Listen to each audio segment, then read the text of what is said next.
Can you explain what happened in investment markets over the past few months from both an international and local perspective? I think that globally, there were three main events that drove markets. Firstly, the Chinese government announced several fiscal measures to boost their economy. And then in March, the US Fed effectively called an end to its interest rate hiking cycle. And these two events provided the impetus to further buoy global markets and build on the good start to the year that we've had.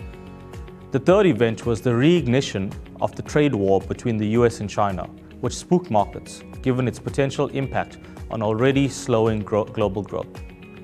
On the local front, the major event, or should I rather say non-event, was the national election, and markets barely moved as the result was in line with expectations.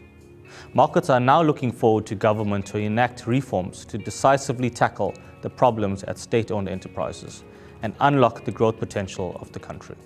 Sanlam's life stage strategy is our house view investment solution, and the one-year performance of the life stage accumulation portfolio to the end of April was 5.5% against its benchmark of 4.8%. What does this mean?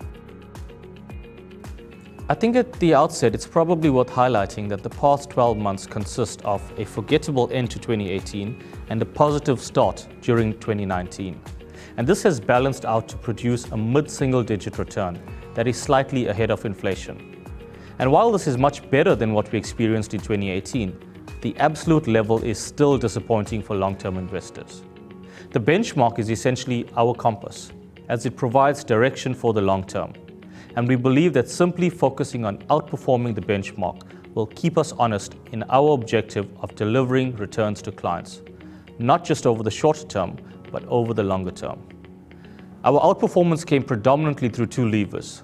The first was our selection of equity managers who performed well through this volatile period. And secondly, through us tactically allocating among asset classes that we felt would perform better than others. The capital protection portfolio is the default landing portfolio in the preservation phase of our life stage strategy. Can you explain its performance?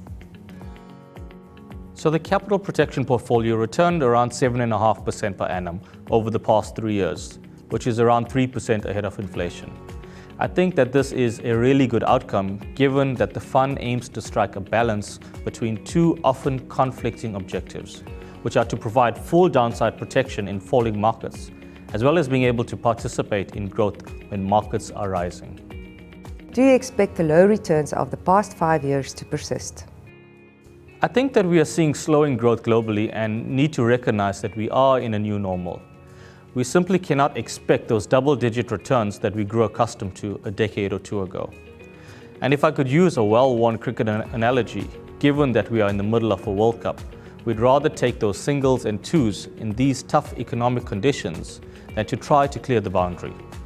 All we can do is to be prepared for various market conditions and continue to play to our strengths.